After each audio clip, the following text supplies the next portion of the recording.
Hi guys, this is Papi Louie, your admin sa Anika ng Tokwa Group, and to start the weekend off, no, mag-update lang tayo sa inyo ng mga kung ano nangyari sa ating group ngayong lumipas na linggo. Starting with, taran! Ayan guys, yung ating quick update dito is yung ating private group. Dati magiging public group na siya guys. So ang ibig sabihin lang naman ito is makikita na yung mga post natin sa labas, no? Yung mga tinatag ninyo before na hindi ninyo matag, pwede na ninyong matag. At yung mga non-members natin, pwede na rin sila sumilip sa loob para ma-engage natin sila at maengganyo natin sila na pumasok sa group natin para mas lumago ang ating anik-anik culture at anik-anik community.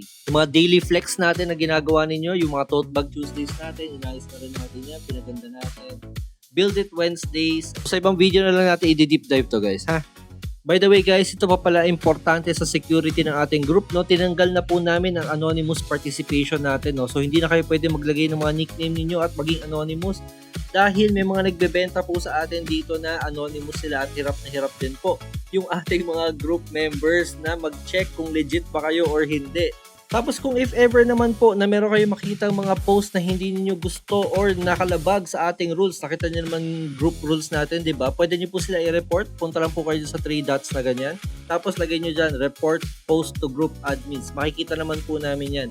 Kami na po magde-deliberate ng mga moderators natin kung karapat dapat ba itong post na to or tatanggalin natin. Ayan. Same din po sa mobile, pwede nyo pong pindutin yan. Ayan, meron din pong report to group admin sa ating mga mobile phones. And para matulungan na rin kami mga admins, inayos na rin po namin yung automatic member request natin o approval na member request. Made-decline po kayo pag hindi po kayo nakapag-answer sa ating mga membership questions. Ayan.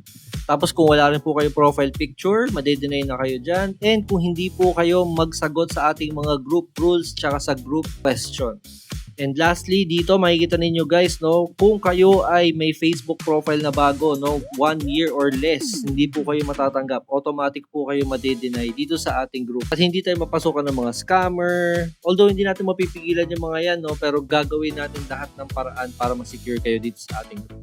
Okay, yun na yung sa ating safety and security. So, invite ko na lang din kayo guys sa ating group page, Anika ng Tokwa. Makikita nyo rin yan dyan dahil, naku, maglalabas tayo ng maraming mga kakaiba dyan, no?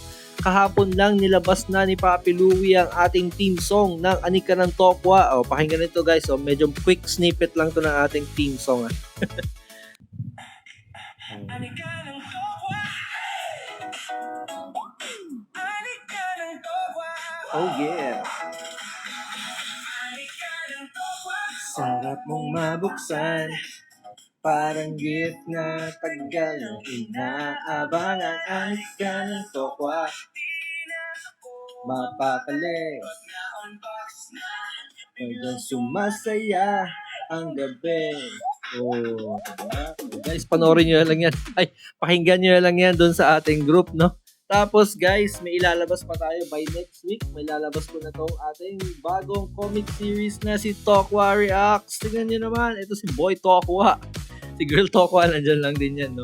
Pero si Boy Tokwa muna yung papakilala natin sa inyo. Meron tayong gagawin mga comics na makaka-relate ang lahat ng kolektor, no? Anik-anik man yan, figures man yan, o kung ano-ano. Gusto ko kayo pasiyahin dito sa mga maliliit natin mga kwento, and hopefully ma-enjoy nyo rin yung mga kwento natin guys. So follow kayo sa Anika ng Tokwa page. Guys, yun lang muna sa ngayon sa ating update sa Anika ng Tokwa group. I encourage you talaga to follow along sa ating journey ng community creating tsaka yung pag-create ko dito sa Anika ng Tokwa. No? Hanggat kaya ni Papi Louie, palalakihin natin ang brand Anika ng Tokwa, no? Ang anik-anik culture. So hintayin niyo to guys. Kung sa inyo, mag-follow lang kayo kasi hindi ako titigil hanggat di lumalaki ang brand na to. At syempre si Papi Louie na rin, no? Follow na rin kayo Papi Louie. Yun lang guys sa ating community updates ngayon. Follow along and yun lang. Papara papi.